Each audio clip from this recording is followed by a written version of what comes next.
Wow! Yes, wow na wow mga suki mga idol. Dahil itong terminal ng Iligan, ayan, napakaganda at napakasiksi ng mga tour aid ng rural transit dyan sa may Iligan na bus terminal.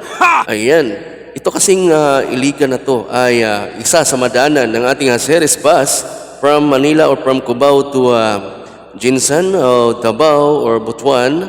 Ayan, via Western Nautical Highway, Iloilo, Negros, tawid ng Dapitan, Dipolog, Usamis, hanggang dito nga sa may Iligan area, Iligan Terminal, na siyang madaanan ni Ceres Blue Power. Ayun.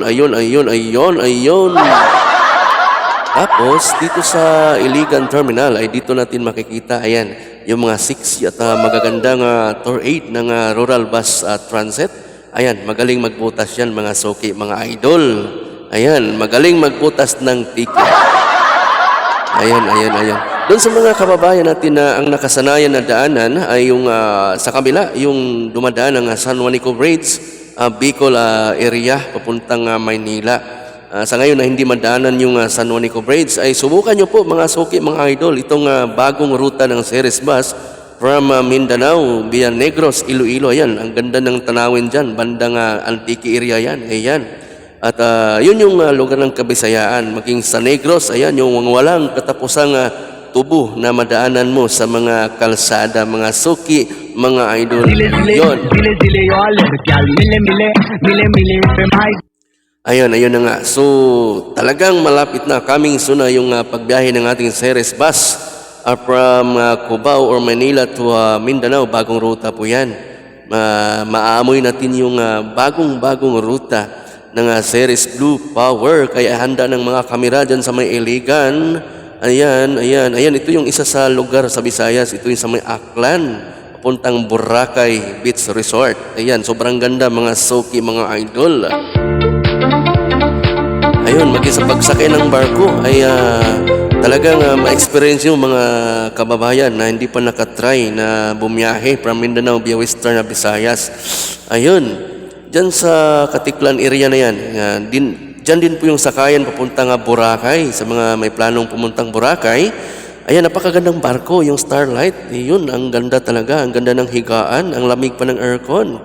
10 hours pong biyahe dyan from Batangas to Katiklan to Batangas. Ang ganda pa ng mga mga staff yun, mga crew ng Starlight Ferry. Ayun, meron pang massage chair habang bumabiyahe ay maaaring magpa-massage, mag-relax habang naglalayag yung barko. Dahil nga 10 hours yung biyahe ay pagkatapos matulog ay pwedeng maligo dahil may shower po dyan sa loob ng barko. Thank you so much Starlight Ferry. Ayan, nasa kantin tayo niyan.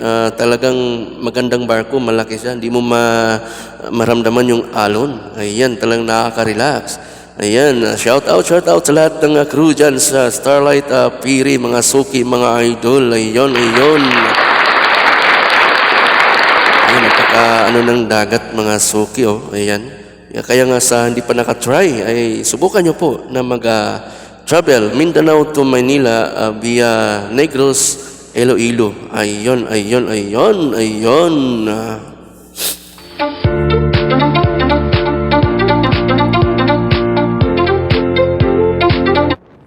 Ayan, so yun na nga. Abangan natin mga suki, mga idol, dyan sa may CDO or Cagayan de Oro. Dyan dadaan yung ating Ceres Bus. Para sa ibang katanungan ay mangyaring mag-message or mag-PM lang. Ayun. Yahoo, abang-abang mga suki, mga idol. Yahoo. Ayun. Thank you.